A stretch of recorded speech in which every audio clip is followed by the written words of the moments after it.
Hello, everyone. Welcome to today's panel. It's the last day of this SEL conference in higher education. I'm really excited for today's panel because I think teachers have a lot of I have a tough job and have a lot of impact. And so if I look back at my school days, I really can remember some specific teachers because of some skill. And what are those skills? And we're gonna talk a little bit about those things. I can't wait to introduce you to the panelists and everybody. And so I'm gonna play the intro video, but stay tuned. Welcome. Emotions are everywhere. So how can we be smarter with our feelings? The answer is emotional intelligence, or EQ. We're delighted you're watching, because at 6 seconds, we're working towards 1 billion people practicing the skills of emotional intelligence. Can we count you in? Here on 6 Seconds channel, you'll find practical skills for work and life, inspiration for today, and support to build a better future for all. Hello, everybody. Sue, that's on you. Bye. Bye, Tom. Hi, welcome everybody, and welcome, as Tom said, to this final day of our SEL in Higher Education conference. And I'm just delighted to have all of you here. And as you know, today we're actually discussing social emotional learning in teacher training and teacher education. And to me, this is something that's really close to my heart. My PhD research was actually looking at the correlation between teachers' emotional intelligence and the social emotional behaviors of children within their classroom. And so I'm fascinated with this topic, and I'm delighted to have all of you here today to explore this topic.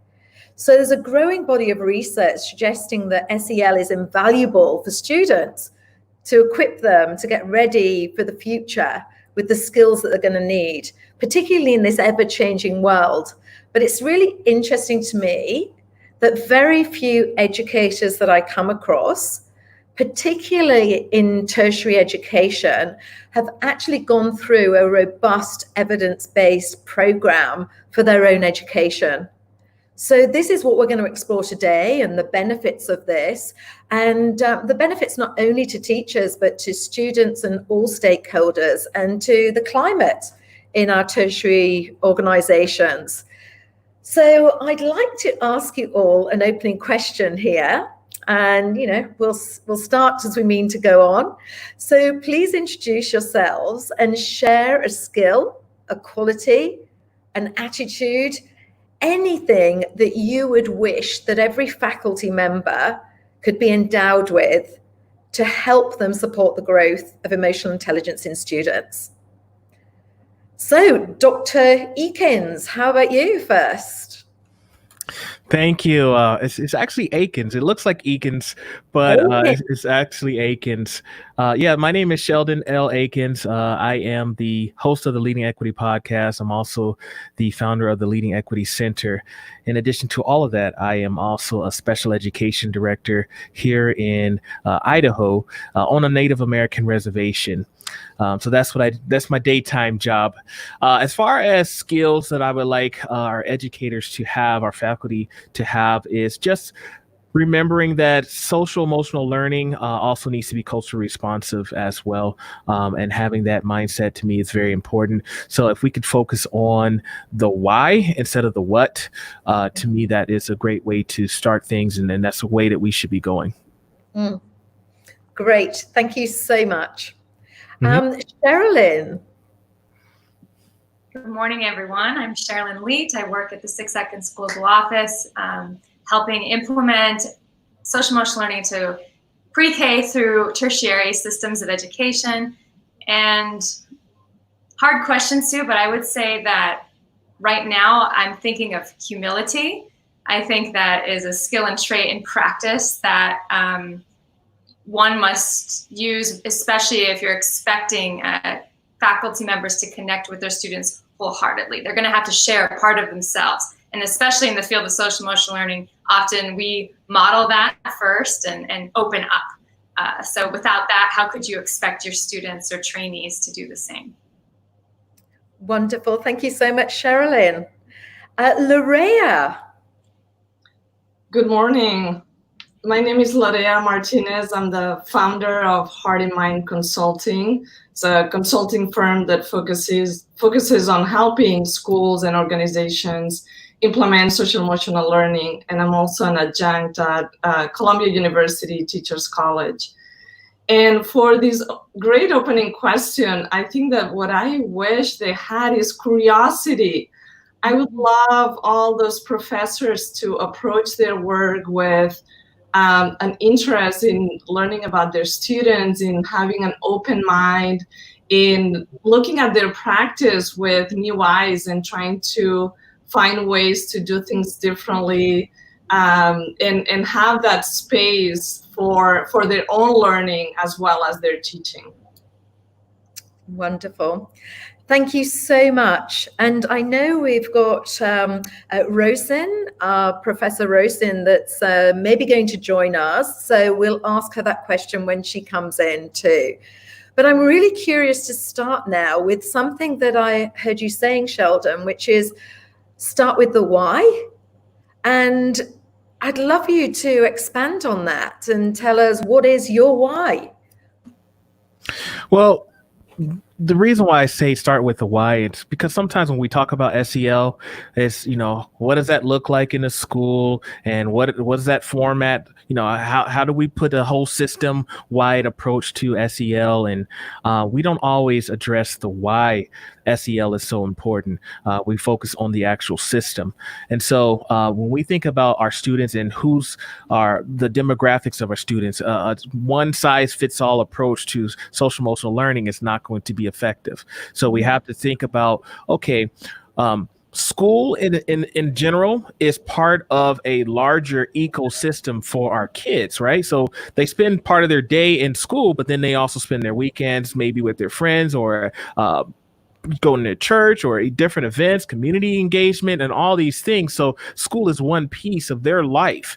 And so if we think about as a whole, okay, what does this individual student need, and what is going to help them develop the skills that we would like them to see and be able to acquire. But if we just sit there and focus on, okay, we have SEL and we're going to get it started, and we don't think about the why, the purpose of having this SEL program, and then thinking about how we can be responsive to the demographics of our classrooms and our hallways, then again, that's a piece that's going to be missing. Great, thank you. And yeah, I think in your experience, when you're talking to teachers and you're talking about SEL programs, do teachers and faculty, particularly, in this instance, we're thinking of the higher education, in your experience, and this question is open to anybody, do they see it as important to start with themselves in this education in relation to SEL? That is a very loaded question. Because some teachers would start with themselves, because again, we have to think about, okay, if we're telling our students this is how we can self-regulate and interact with others and work in collaborative spaces and those things, but if we're not displaying those same skills ourselves, and our kids look up to us, that's not helpful. But that has to be intentional. Like whenever we're doing any kind of SEL training, we can't forget about our teachers. And that's the reason why I say it's a loaded question, because I've seen it in different capacities. I've seen a lot of focus placed on our teachers, and then I've seen a lot of focus more placed on our students, and then the teachers don't necessarily get a chance to practice those skills themselves. So, and then especially with COVID-19, and as we're thinking about what school looks like in the fall, and which is still up in the air for a lot of our states and districts, our teachers need those skills as well. They need a lot of, we have all kind of challenges as educators who have been forced to homeschool our kids, in addition to teaching other students as well. And it just things happening in our families that have impacted us. And so having us be able to practice those SEL skills is also important. That's great. Thank you so much. And LaToya, I'm really curious, because you at Columbia, I know that this is something that you integrate, and Sherilyn, you too have been working in relation to this. What are your experiences in relation to the program being welcomed or seen as necessary, or do we just want to focus on the students?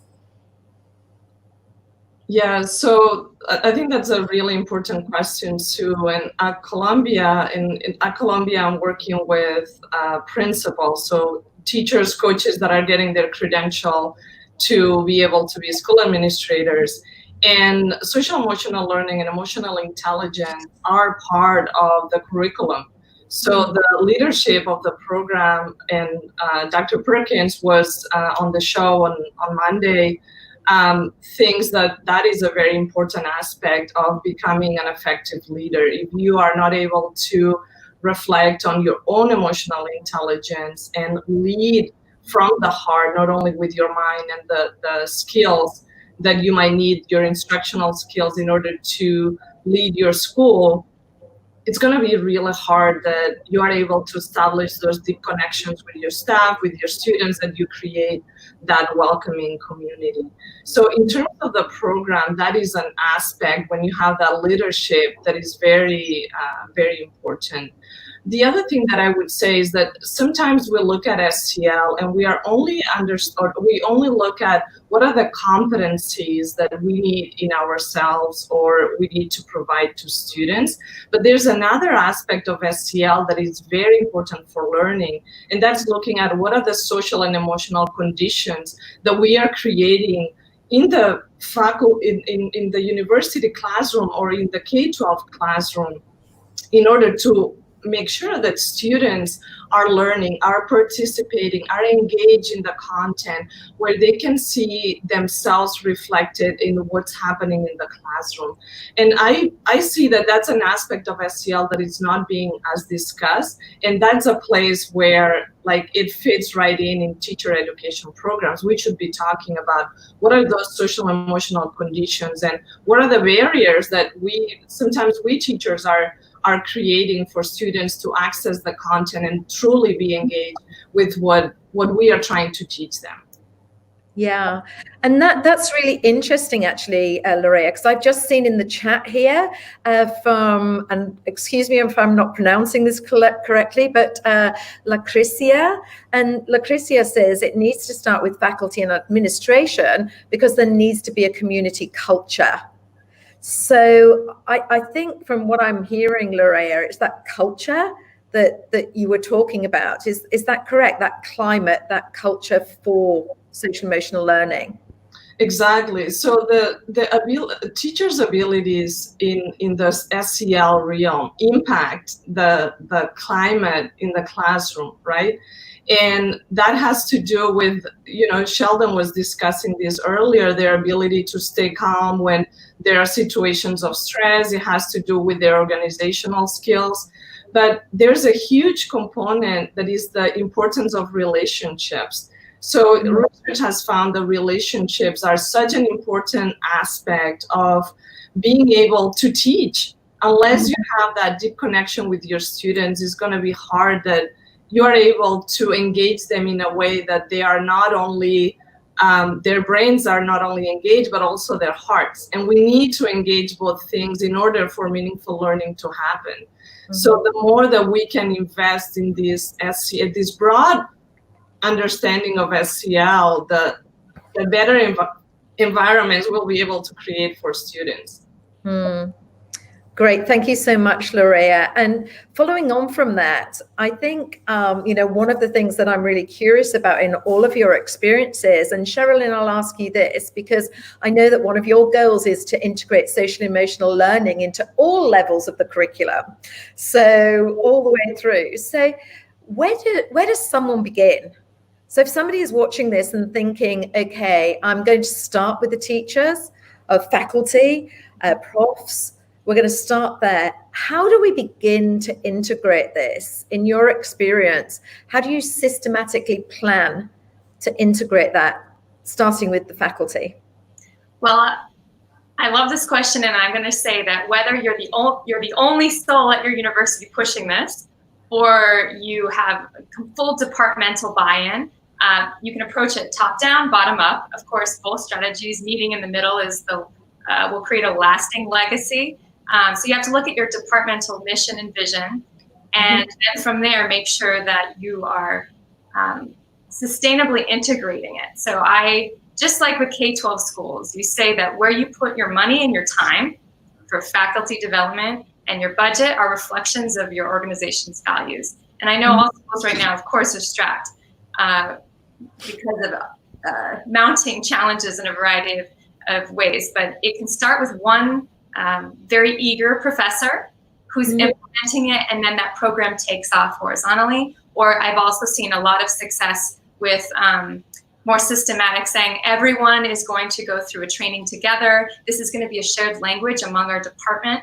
It's going to be a culture that we're going to imbue with our students. And I'd also like to add, Sue, to your earlier question about, are teachers ready to focus on themselves? I would say absolutely. I think this new generation of faculty and students is very ready to self-explore, but you have to look at what they're being asked to do at the state level. And if the states do not, at least in the United States, if they don't expect teachers to develop those competencies in the listed standards for certification, then of course the programs aren't going to match.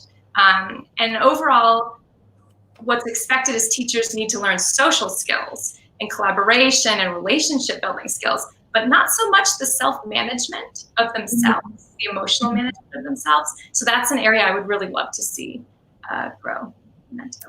Great. Thank you so much, Sherilyn. And actually, I've just seen another really interesting question here from Libby. So Libby says, how do we get teachers to see that SEL is the plate? Because I don't know about in your experience, but, I've worked in various from organizations, schools that starts with nurseries through to universities, polytechnics, etc. And something that I hear a lot is what Libby said here is it all sounds great. Love the idea of social emotional learning, love the idea of doing some professional development in that. However, I've got so much on my plate. How do I fit it in? What would your answer to that be? So, Sheldon. As you were reading that comment, all learning is social emotional learning, and it's always, you get a little pushback sometimes, right? Where you're introducing this, and it's like, well, yeah, it sounds great, but I have lesson plans to do, I have this to do, I don't have time to create a social emotional learning classroom. But it's already there. It's just a lot of times it's just how the kind of language that we're utilizing in our classrooms, the things that we are saying when we address our students, rather than approaching things in a way where it's this is you're not supposed to act this way, and classroom management, blah blah blah. But instead we're saying, what, your interaction right now, student, is unexpected.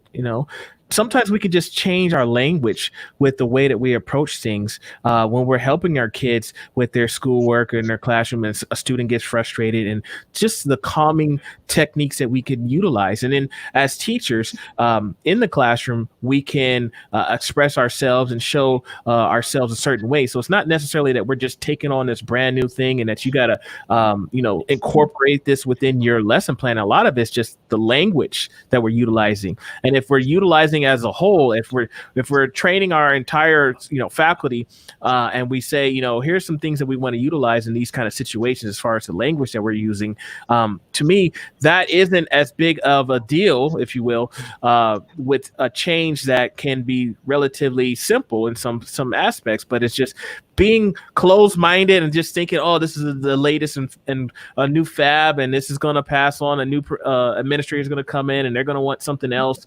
I'm not going to really put too much effort, and I'm not going to really get any real buy-in to this framework. Instead, we're thinking that we need to think that social emotional learning, all learning, is SEL. There is SEL components within learning in general, and if we operate with that mindset, then things should be a lot better. That's great. Thank you. And I'm just seeing a comment here, and I love the word seamlessly. And I think that that's something that, going back to the integration aspect of this, where do we begin? I think, Sheldon, I would completely agree that if it's seen as integral and part of something that we're already doing, and actually those things that we're already doing we'll get a lot more benefit from if we integrate this into it. I think that that is something that, as Libby said here, it can be implemented seamlessly. So, LaToya, you work with principals at Columbia, as you said, and you've written the book, The EQ Educator. So please do tell, how would you go about integrating this seamlessly so that people don't see it as being on the plate, but the plate itself to support everything? Yeah, so I think there is, thinking back of like teacher education programs and what are the opportunities there to make sure that teachers arrive in the classroom with that, if you want, that SEL lens, right? I think what Sheldon is talking about is trying to show that SEL is not only this like 30-minute lesson that we're going to teach once a week, but that all learning is SEL. So we are trying to develop an SEL lens. So by the time, when thinking about teacher education programs, by the time those teachers are in the classroom, they already have that lens. And the EQ Educator was actually a book that was born because 6 Seconds, we were supporting Southeastern Louisiana University, and they were going through this process of integrating SEL into their courses and everything they did in the teacher education program. And they needed a resource to be able to support their faculty with some models and some frameworks. And that's why the EQ Educator was born. So in terms of the process, I think that I also want to bring up the fact that we adults also have resistance. And we see that in teacher educators, and we see that in the teachers that are working in K-12. And for those that are trying to manage this change, it's important for them to think what kind of resistance these teachers are presenting. And there are, there's some research that shows there are like kind of these 3 broad levels of resistance. One is at the emotional level, where teachers experience, well, I'm not sure how this is going to work. I'm feeling uncomfortable. I don't want to fail in my classroom by trying these new things. So they have that resistance where you might need to give them more support and opportunities to try things and then come together and reflect. Then there's the resistance based on facts, people that may be less inclined to try something new because they need more information and resources. So if that's the case, then you can go in and provide those kind of resources and that kind of support. And then the last resistance is if they are resisting the person who's leading the change. And that's, completely a different level that probably you need to do a little bit of everything in order to bring people into your vision and make sure that they are coming together and that they feel like that's their vision as well. So looking at that resistance and being able to provide tools for how that's happening may help people kind of like get to that next level and keep the process moving forward. Great. Thank you so much, LaToya. And I think it was really interesting. There's something really interesting that I'm curious about now. You mentioned about how to engage people into the vision. So if we think of a university or a higher ed institution, what sort of vision would you say would incorporate social emotional learning into it? What do those visions look like?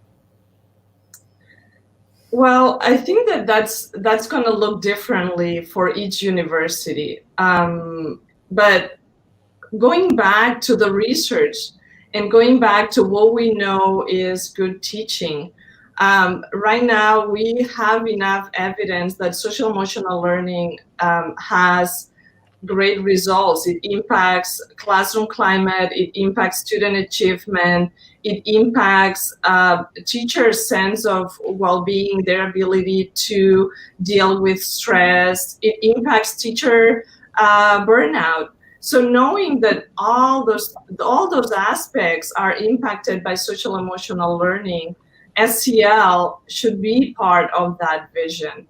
And I think that it's important to bring the faculty into the process. We know that if you feel engaged, if you feel like you have something to say, you are going to be more likely to invest your time and invest your energy in that process. The other aspect is that in creating that vision, many times you can start with your own subject matter. So if you are teaching classroom management, it's going to be very clear for you that SEL has a place there. But if you are teaching methods of mathematics, there is also a place there for social emotional learning. So sometimes it's looking at what are the opportunities within the course that you teach in order to make SEL and those skills more visible and make it intentional for the student teachers that you have in the classroom to really see what's that connection and how that SEL can be brought alive even when you are teaching mathematics. That's great. Thank you. Thanks, LaToya. And Sherilyn, I know that this is something that we've been collaborating on, the EQ Educator certification, actually. And this is something that we've integrated into it, which is quite, I'd love to explore. So Sherilyn, tell us some of the ways in which we can integrate SEL into all parts of the curriculum. Well, you can look at your expected standards, see what is required, making a social emotional learning course for upcoming teachers. A required expectation of all of your teachers, college graduates, would be, a basic starting point. But you could also start with a pilot program of sending some faculty through an experience, and then it spreads, and then they take whatever they've learned and then implement it directly with their core content, whether, like Lori was saying, it's methods, mathematics, etc. And at 6 Seconds, we've also been discussing the use and the applicability of the Sustainable Development Goals with the United Nations, and kind of seeing we're creating change makers for the future, especially teachers. They're going to impact thousands of children's lives who are then going to go impact thousands of other people's lives. And how can you create a larger ripple effect?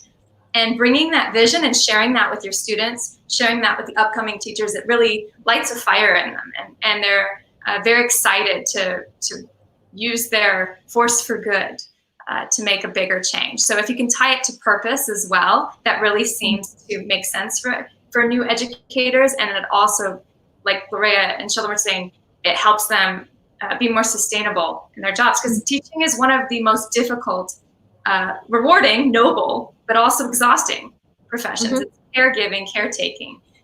So you really need to give educators all the tools to make sure that their personal lives are strong. I remember talking to someone at Arizona State University about one of the best principals they found in Arizona, who said to the faculty this year with COVID, your number one job is to take care of your health. It's not necessarily what you'd expect a principal to say to teachers right now. Your number two job is to take care of your family unit. Really? Okay, great. And then the number three job is taking care of all of your students, because that principal understood if you take care of yourself and your family unit structure, then you can, your cup, you can keep giving and giving to these students. Many teachers have 40 plus students per class, per hour. So it's important to think of this ripple effect and how having the social emotional awareness and management skills is the foundation for success for your entire school program. Wonderful. Thank you so much. So yes, start with the teachers, start with faculty. So I think, for me, what was going through my mind when you were just talking there, Sherilyn, was about I call it the so what. of social emotional learning or emotional intelligence. Well, yeah, but so what? Why do I want to do this? Why do I want to increase my emotional intelligence? And of course, we know that when we increase our emotional intelligence, we have better relationships and well-being, our quality of life goes up, and we're more effective. So I always think, when I'm talking to universities or polytechnics, higher educational establishments, my question is always, when your students walk out of this door after a 3 or 4 year degree program, who do you want them to be? What do you want them to look like? So I think it's interesting when we ask that question, and we go back, Sheldon, to what you were saying at the beginning, which is about this role modeling and actually how do we role model those things?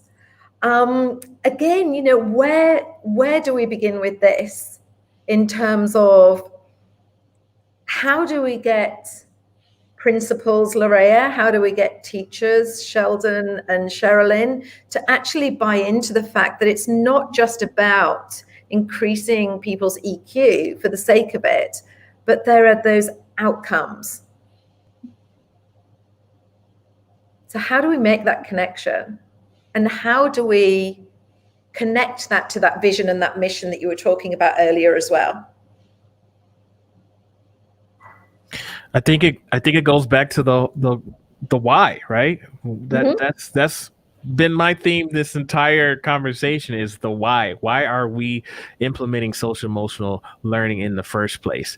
And once we really start to understand the why, because like you said, what do we want our students to like? How do we want them to leave, come in one way, 4 years later, they come out a different way. We want them to be different, right? We want them to be changed, but what does that change look like? And why do we want that change to happen? We recognize that during these times and pre-COVID and, pre-pandemic, there are certain things that we need as adults in order to be successful, to interact with others. We don't tend to work in isolation. Prior to COVID, at least, we didn't tend to work in isolation when we tend to collaborate in teams. And even now we Zoom and we Google Hangout. And those skills in order to work with others, in order to work with others either in a physical setting or working alone or collaborating in a meeting, and those kind of skills, those things are still needed, and they will continue to be needed afterwards. So what do we want our students to have in addition to the knowledge and the content that they've learned as far as whatever major they had? We want them to be able to have those social skills as well in order to be successful and be able to work on these projects and be able to work either if they need to work independently, but often that's not as it used to be, 15, 20 years ago. These things have started to evolve, and we started to have more collaboration opportunities, and those are some of just touching the surface of some of the skills that we would love for our kids I guess they won't be kids at that point, but our adults to leave college with. Great, thank you. And also principals, and Sherilyn, teachers, faculty. I've just had a comment here actually from Josh. For a teacher's college, he's wondering, what is success? So our graduates will be teachers, and those teachers will be teaching students. So what do we focus on? And it's quite interesting. So, my daughter's training to be a teacher at the moment. And it's interesting how you're measured, because we get what we measure. And Josh is saying here, our graduates will be teachers. What do we want them to do? Pass tests? Or do we want them to be better people? Do we want them to build a better future? So how do we translate what we measure in teacher education to what we really want? LaToya. Yeah, that's a great question. And what we measure many times doesn't align with the things that we believe are important as a learning community, right? And we need to align those two things in order to be able to really see how those outcomes that we have in our program are are connected to the vision of the school. And like there has been such an exponential growth in SEL related assessments the last few years that we cannot say that we don't have the resources to do this. And there are many tools that you can use in teacher education, from self-assessments, observation protocols, classroom climate assessments, that can be incorporated in order to see what are those connections and how SEL has, you know, an impact that we can actually measure and report out to our community. The other aspect that I believe is important when looking at that alignment is how is faculty involved in that process? I think that engagement of how, you know, teacher educators are involved in thinking about what are those outcomes, how are we going to measure, and how can I, from the courses that I teach, contribute to that process, are important components of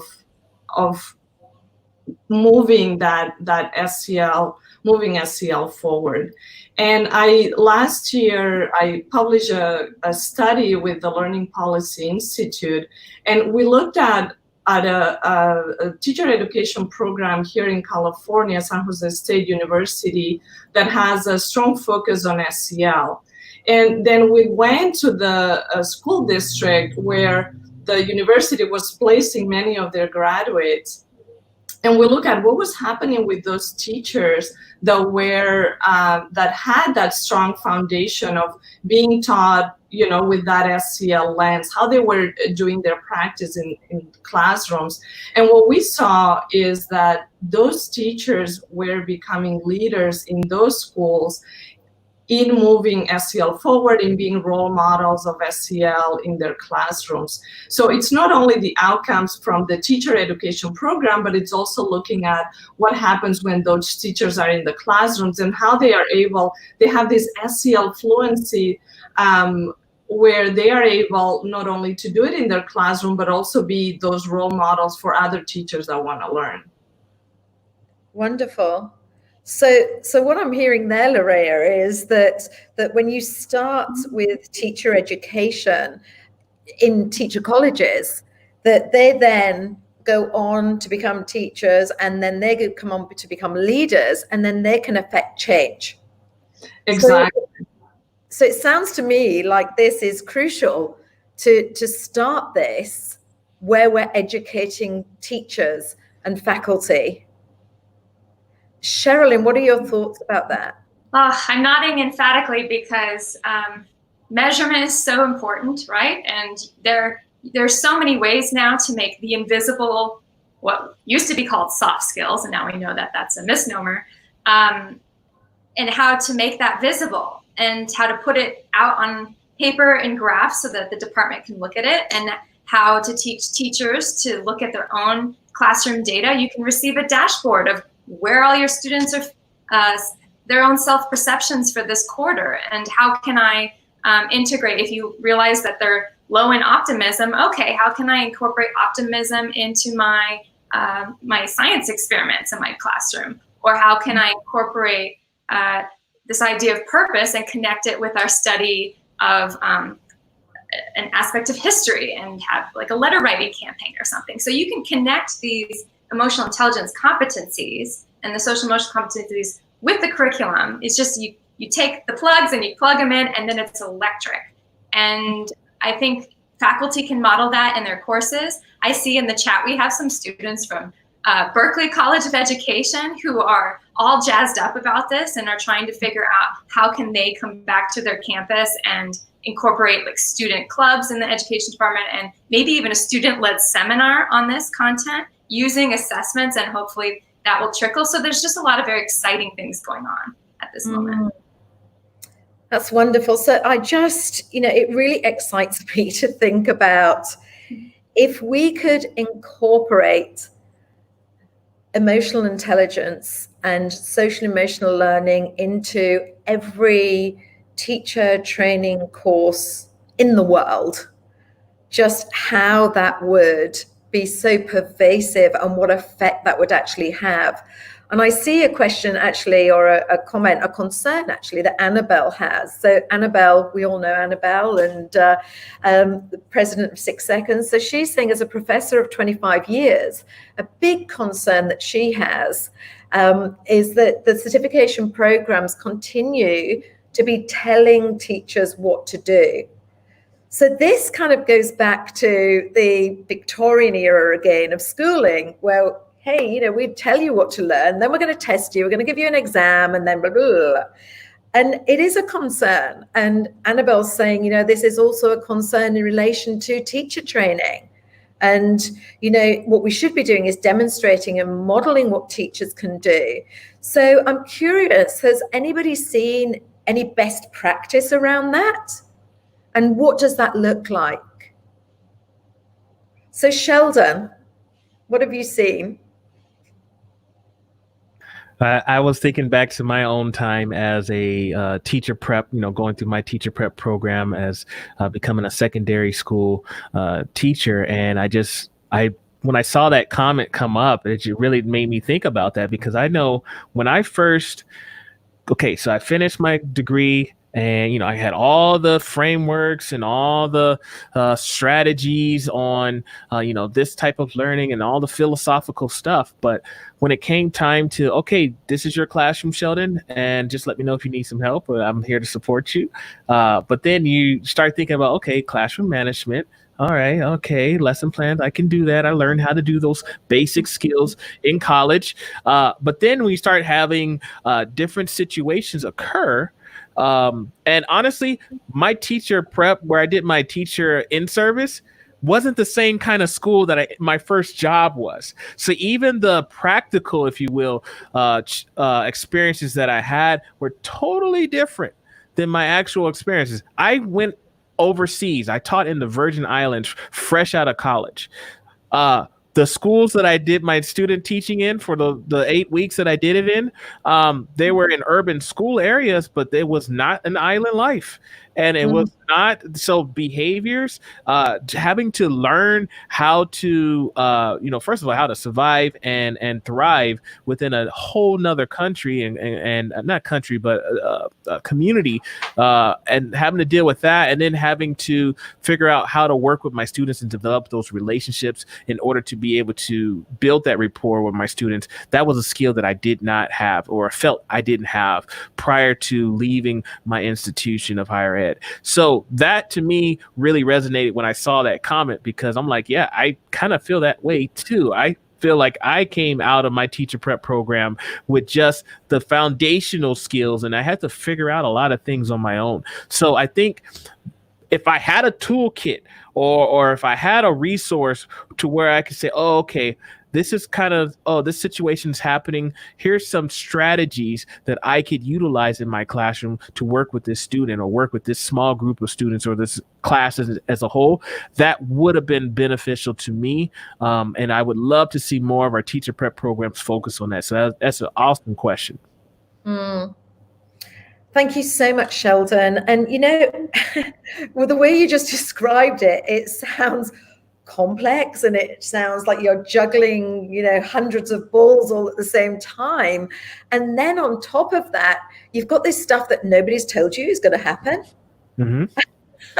So, LaToya, you know, this toolkit that Sheldon talks about, what would you say in your experience? And again, going back to, I know I saw a comment here from Matt, that it's not about telling, but showing and living, so that we can equip teachers in higher educational organizations to actually have a toolkit that I can pull that out.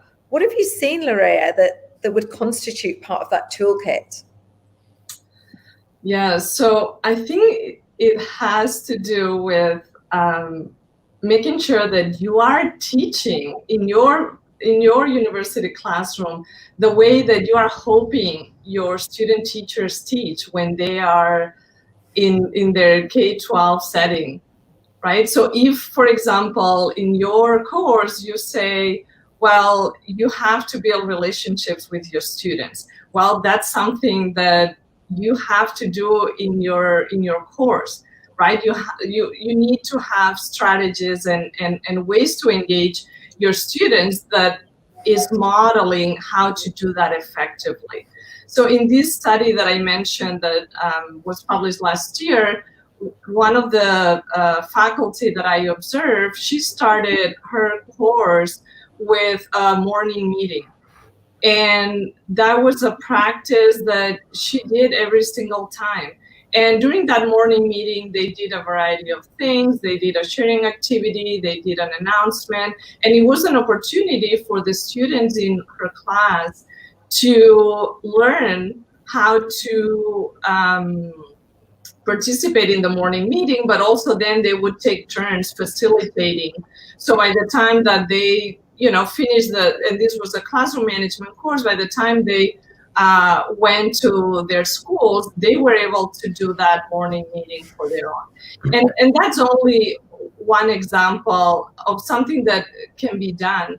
If, for example, teachers are incorporating mindfulness or contemplative practices in their courses, and they have a time when students engage in that mindfulness practice, that can be also incorporated in the course, and it can be modeled. So teachers develop not only the awareness, but they get used to practicing, and also they will be more likely to do that when they get into their classrooms. Great. Thank you so much, LaToya. And I'm seeing here Annabelle has said, I gave each of my students the SEL assessment, which is our social emotional intelligence assessment at 6 seconds, and required that they select one competency to grow. So again, Annabelle is saying, focus on self. But unless teachers have that awareness, unless faculty have that awareness, how can they develop? So I think that's really interesting. Thanks for that, Annabelle. And, and when she finished the class, when the students finished their class, they all commented how much they'd learned about themselves. So starting with self. So I'm really curious with everybody that's here at the moment that's listening in, what are some things that you would put in this toolkit to equip educators to help themselves to thrive and to help students to thrive? So I'd love to see some of your comments about what you would put in that kit that would have helped Sheldon when he stepped out of his higher education experience. Sherilyn, do you have anything you'd put in that kit? Well, I loved your example, Sheldon, because I think we've all been there in the teaching profession where you switch schools and it's like, you were teaching the same subject, but it's a whole new environment, and whoa, whatever you were doing before didn't work. Or within the same school year to year, whatever you did with one group of kids worked like magic, and the next year the same lesson, the same unit totally bombs. And you look at yourself and say, what was I doing wrong, or what was going on? But you have to look at these living organisms you're working with, and you can't impose knowledge into them, right? They have to come to it. It's like a kiss. Like you go halfway and they have to come halfway. And how could you do that without social emotional learning and understanding the importance of relationships in that? So my toolkit, big thing would be building the skills of change leadership and adaptability, of which building your own social emotional awareness is a huge component of that. And talking about walking the talk, Annabelle is like one of the most beloved professors, and we've traveled around the world together, and undoubtedly in an airport she will be stopped. Dr. Jensen, and she looks, you taught me, 22 years ago, and they start rattling off maybe 12 different things they remember she did with them, with an experiential, fun, engaging graduate school workshop, and they remember it, and they said, I use that with my students for the next, 15 years. Thank you so much. And it's incredible the type of impact. And so I know I would only aspire to do that kind of change making as well. And I hope that the teachers I will train and work with one day will be able to say the same. Wonderful. The talk, modeling, even at 6 seconds internally, we said, are these types of panels brain-based, where one person is just talking to the audience? Our answer to that is, well, we need to follow this up with fun, interactive workshops. So those of you listening, go to events.6seconds.org. Many of our panelists have volunteered their time to host a workshop, or I know LaToya has an excellent professional development equity opportunity that you can register for, and those will all be taking place within the next 6 weeks. So we're going to model that for you and have fun, and it will not be you listening and taking notes. It will be you hands-on, engaged, playing with the material. Wonderful. Thank you so much. So there's some tips about where you can go to get more of these things to put in your toolkit. I think there's a great question here as well from Tracy. And Tracy said something else to address for adults practicing at SEL is to consider adults have very few lived experiences of SEL practices to draw from in their own schooling lives. So Tracy, thanks for that observation. I think, actually just listening to Sheldon talking about what he realized he hadn't got is also really useful, because we get out into life, don't we? And we go, hey, I needed that, I needed this, I needed the other, which then as educators, hopefully we can transfer to our classrooms. And Susan Stillman says that the 6 seconds model is a great framework for social emotional learning and to normalize challenges. And I think that's something that in these COVID times we're seeing a great deal of. So thank you so much. I'm really, really interested in these comments that are coming up here. There's a great one here also from Tracy about teacher identity. So Sheldon, teacher identity, how can SEL programs in teacher education help with teacher identity? Finding ourselves, right? So we can discover who we are, and some of us as educators, I mean, we're second career folks, or we're just like thrown into, I love kids and I want to spend more time with them, but at some point we had to discover, I want to work with students. I spent time in higher education. I got my doctorate. I said, I guess I'm supposed to be a professor or something. And so I'm going to get me a job in higher ed. And so I spent 3 years in higher ed, and I realized, I like working with adults, but I like working with students more.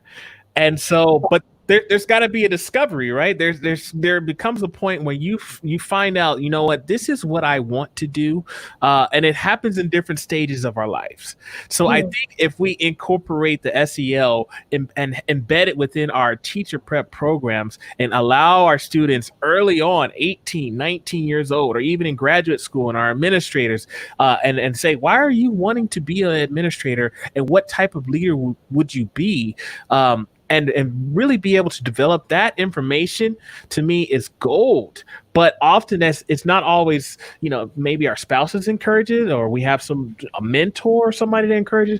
But what if our professors, our faculty from the higher ed institutions that we spend a lot of our times with, we trust, were to do those activities with us and help us really discover who we are? We might think we're somebody. Or we might feel like, well, I'm supposed to do something based off of maybe my surroundings or what I've seen around me. But that doesn't necessarily mean that that's the case. We have to have that own self-awareness and self-discovery. So, I would love to see a lot more of that happening, being more intentional with the way that we address our students as those who are coming through our teacher prep programs. Thank you so much. Thanks, Sheldon. And I'm just looking at the time here. I'm having so much fun listening to you, and also, looking at the comments that we're getting here as well. I know that we need to close, so I'd like to ask each of you a closing question, please. And again, we started with a tough one. We're going to finish with a tough one, I'm afraid. So what major steps would you like to see university education departments across the world take in the next 5 years? I think we could start with the post-COVID. I mean, within the next 5 years, what does a post-COVID SEL look like? One of the things I'm worried about on an immediate side of things is, how our teachers are going to respond when we come back to school. I mean, there's so many uncertainties right now, but when we think on a long-term scale, the reality is for students that have been out of school for the last 5-6 months, and let's say we go into fall and still online learning is still hit and miss, or packets or whatever the approach is, and we're still dealing with the stress and trauma of a pandemic. This is not a one semester or 1 year fix anyway. So when we think on a long-term scale, this is going to take multiple years. So I think that we have to really be more intentional with what SEL looks like after a pandemic, as opposed to the framework that's already in place. But we need to be ready to make some adjustments with what we have, because again, what we're doing now is not going to fix things, if you will, within the next 6 months, 12 months. It's going to be more of a longer scale that we need to approach. Great. Thank you so much, Sheldon. LaToya. Yes, I agree with Sheldon. I see this time as an opportunity for change, for getting, like just jumping in the pool and trying to do things differently and engage students in learning that is really meaningful for the things that are important to them. And no matter where you are, any step that you take to incorporate SEL in your own courses, in your faculty meetings, in your teacher education programs, any change is important. So just keep walking, keep doing what you do, try to get all those things and those resources in your toolkit, and keep going, because all of those changes eventually you can see the results in how you are interacting with students and how programs are being ran and organized. So you will be able to see the change. So just keep on going. Wonderful. Thank you, LaToya. And I'm really curious as well, people in the chat, I'd love to hear about, what major steps would you like to see university education departments across the world take in the next 5 years? And Mimas, I can see here, you've got, rolling out SEL as an academic program for teacher faculty. So Mimas has just been through our EQ educator as well. And so it's nice to see you here. And it's interesting because we spoke a lot about integrating it into teacher education, how crucial that was. So Sherilyn, what major steps would you like to see? I guess it's specifically thinking about yesterday's fantastic panel on equity in higher education. If you haven't watched it, I highly recommend. Asking the question, every time you're trying to make a change in your academic policy or your enrollment policy, who's at the table with you and who is not? And so in the idea of this intentionality, I'd also like to thank two people who, for a variety of reasons, couldn't make the call today, but were listed to be on the panel. So thank you to Dr. Tia Barnes. We really are impressed with your work in the social emotional learning field. Thank you for your leadership there. And also to Dr. Roshan Corcoran. And I highly recommend her Twitter feed on emotional intelligent teacher training. So check her out. These are wonderful academics who are pushing this movement forward. And we're a small but mighty club, so we must stick together. Great. Thank you so much, Sherilyn. And, I love this here as well from Melina, who's saying that we need to build empathy. So in the next 5 years, building empathy as a key element of teacher education, because when I think back to my teacher education, there were some that were more empathic than others, and those that were empathic that I thought believed in me as an educator had a much larger impact. And if I can pass that on to students, I think that's wonderful. Also, Melina says about finding a way to include parent and teacher relationships. And I think that tripartite relationship where everybody is speaking the same language. And for me, that would be one major step, where everybody understands what social emotional learning is, understands the why of it and the outcomes of it, and that we have to start with ourselves. And I really do believe that educators come into this profession, not to make lots of money, certainly, but to make a positive difference in the world. And I'd just like to thank all of you on this panel, and to everybody that's been listening today, and to everybody behind the scenes. And Sherilyn, thank you for thanking those that couldn't be here today as well. And I'd just like to close, and I'm going to hand over to Tom now to finish off. But thank you so much, everybody, and let's forge forward with this. Thank you, Sue. Thank you all the panelists for a great discussion once again. It's a great ending of this SEL conference, and I think we're ending where I wish we can start in the real world with the work that we're going to do, because I think the teachers play a major role, and I think it's essential that we keep them with the right set of tools. As Sherilyn said, we got a lot of workshops to follow up on this topic if you're interested. So go on events.6seconds.org to find out more. We'd love to have you there to have some experiential activity and some fun, even if virtual. And hope to see you there. One last announcement. This week has been a special week, right? We have already had 3 live streams, 3 days in a row, but the fun is not over. We have another really amazing live stream scheduled for Saturday for Nelson Mandela Day. So I really hope you can come. It's going to be a really awesome conversation where we're going to talk about intergenerational leadership and how we can all be change agents and really make the change starting with ourselves. So check that out on our website. You'll see a link to that. And thank you again. Hope to see you soon. If this was helpful, would you please comment, like, share, and subscribe? The Emotional Intelligence Network is your community to grow and practice EQ. At 6 Seconds, that means being smarter with feelings. And we're here to provide practical, proven EQ tools so workplaces, schools, and people can thrive everywhere in the world. Be sure to visit 6seconds.org to find the complete suite of resources, assessments, and programs. Thank you for watching.